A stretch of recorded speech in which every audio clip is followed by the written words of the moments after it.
Birželio 4 dieną Kelmės Žemaitės viešojoje bibliotekoje tvyrojo šventinė nuotaika.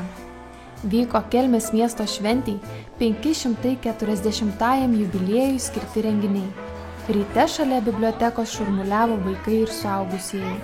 Vyko kūrybiniai užsiėmimai. Kas kūrė ženklelius, kas vėrėsi apyrankės. Visi pasipuošė jubiliejinę simboliką. Patys mažiausieji galėjo pasigaminti knygiuką. Mažą sulankstomą knygelę apie Kelmės miestą.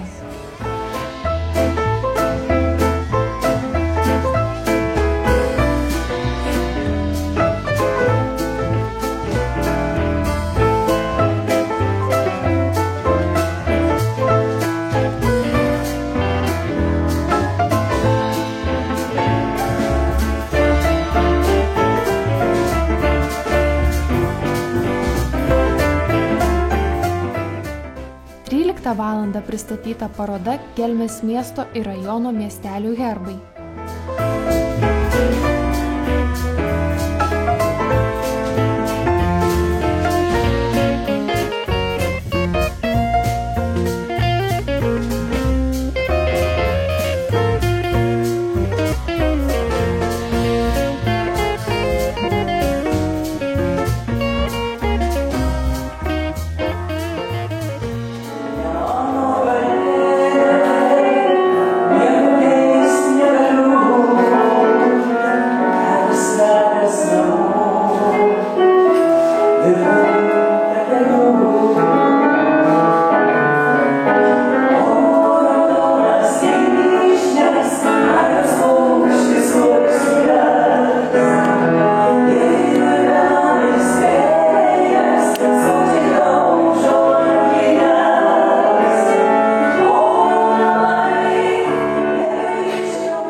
Val. Kelmės kultūros centro Juozo Liaudanskio dailės galerijoje vyko Žemaitės literatūrinės premijos įteikimo šventė. 48-oji premija įteikta rašytojai Jurgai Tumasonytei už novelių romaną Naujagimiai.